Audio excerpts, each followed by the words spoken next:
take a good look at this,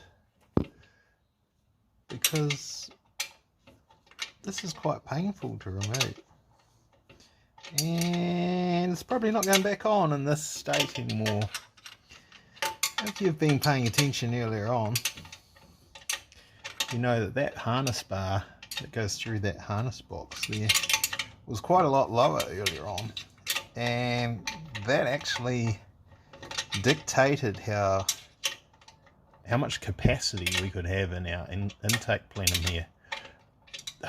Undoing this is torque sure. Ha ha ha. So we're going to take that off, we're going to chop it up, we're going to change it, we're going to make it bigger, because we've got more room here now. Lots more room. This is not the plan that I had been mentioning earlier on about this. It's time constraints and stuff. We're getting this thing tuned with its all new stuff and things. We might as well just do this. Make this bigger. Pretty simple physics there. If there's more volume in here, to a point, it's going to make more power. There's stuff and things that come into that if it's too big. There's drivability issues and all sorts of things like that. But I think it's pretty obvious that it's quite small at the end there. Certainly height-wise, I've tried to make up for it in width, which has actually just made it harder to put it on and take it off. So if we increase the height of that, there's more air capacity in the plenum. So as the valves open and it tries to suck air in, there's more for it to suck from before it starts to try and change the pressure through the entire plenum. So bigger is better. 1,000 people have just jumped on the, well, let's be honest, 400 people have just jumped on the internet and googled that to see if I'm full of it or not, but that's a general rule of thumb, and we proved that's kind of right. Put a bigger throttle body on it, a bell mouth in the intercooler, and a bell mouth on the other side of the throttle.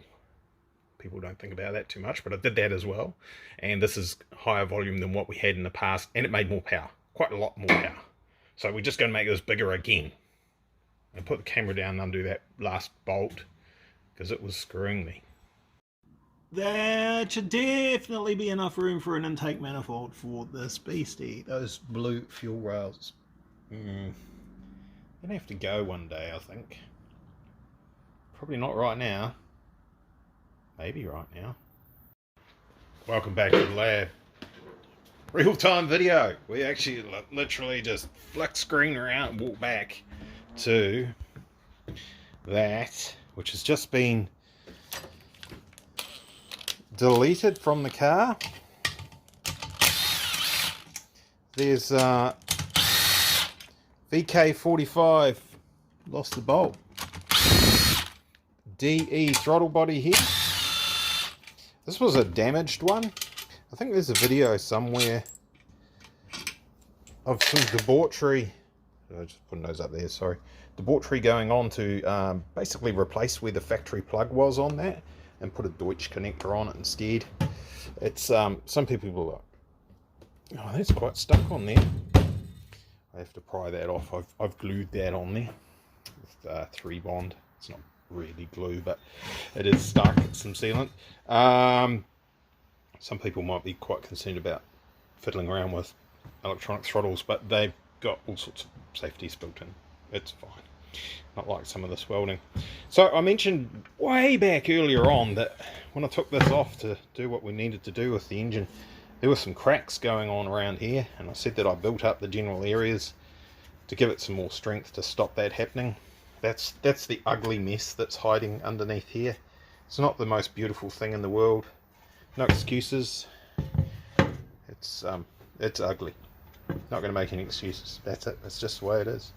You don't see that anyway once it's upside down, and that was done purely for strength, not for aesthetics or anything like that. There's some clearance issues. That's tape on there, by the way, to make sure stuff doesn't get into the important things. Clearance issues with the top of the motor because measurements were just ever so slightly incorrect.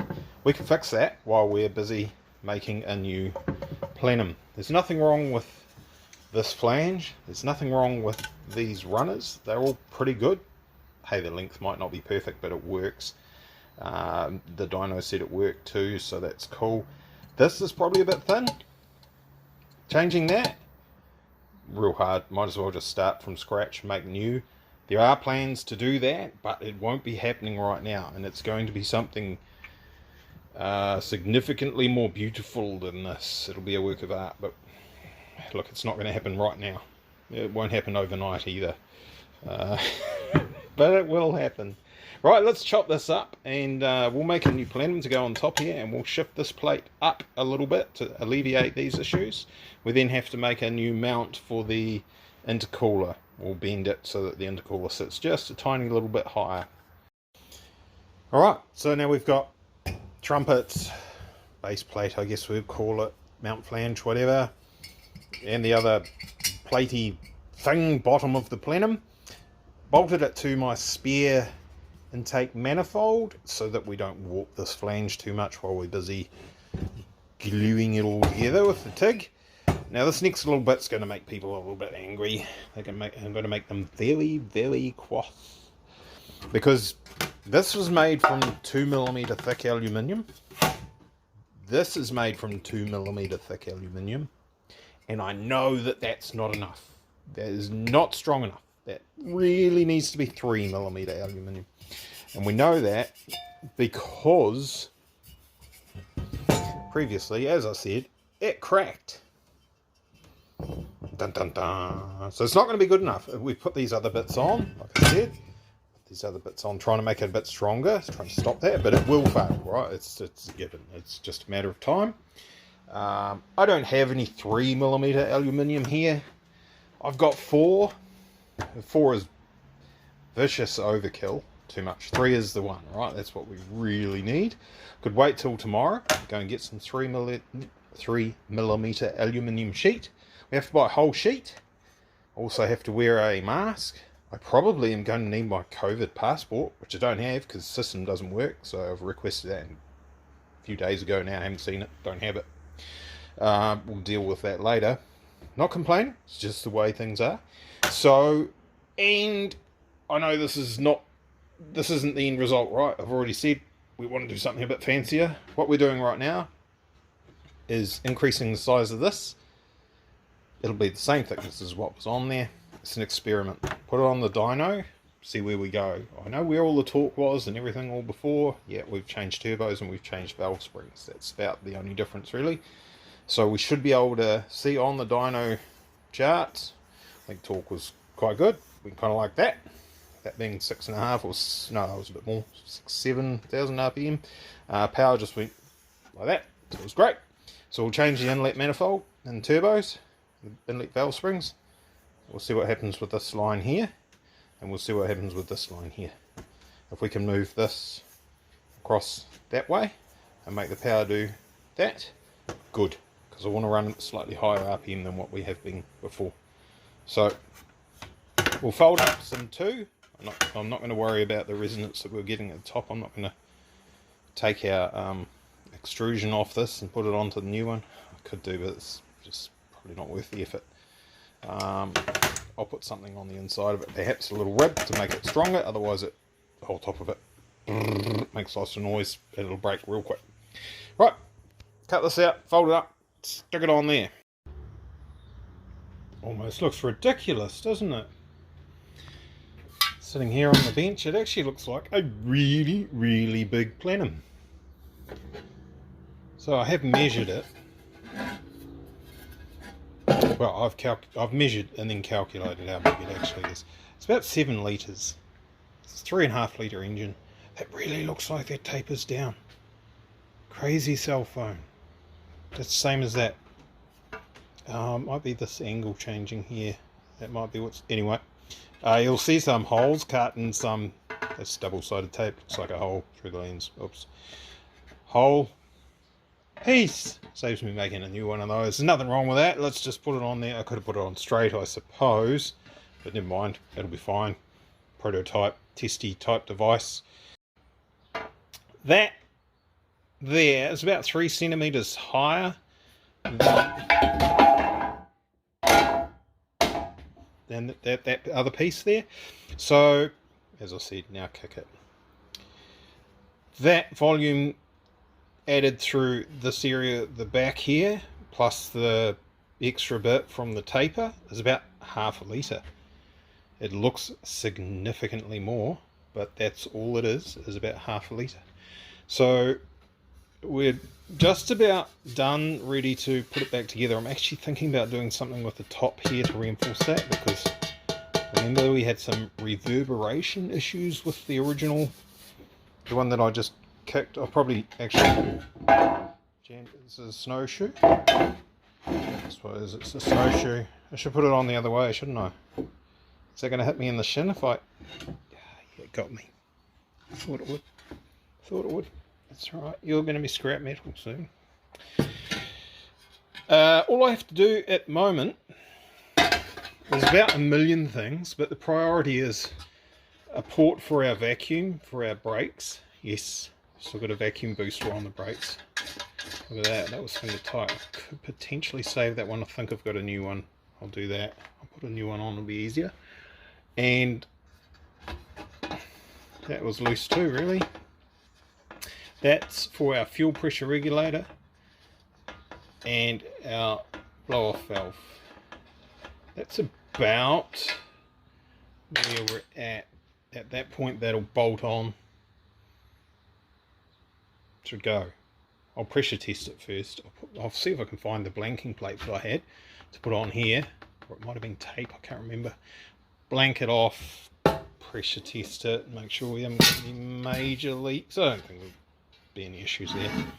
But somebody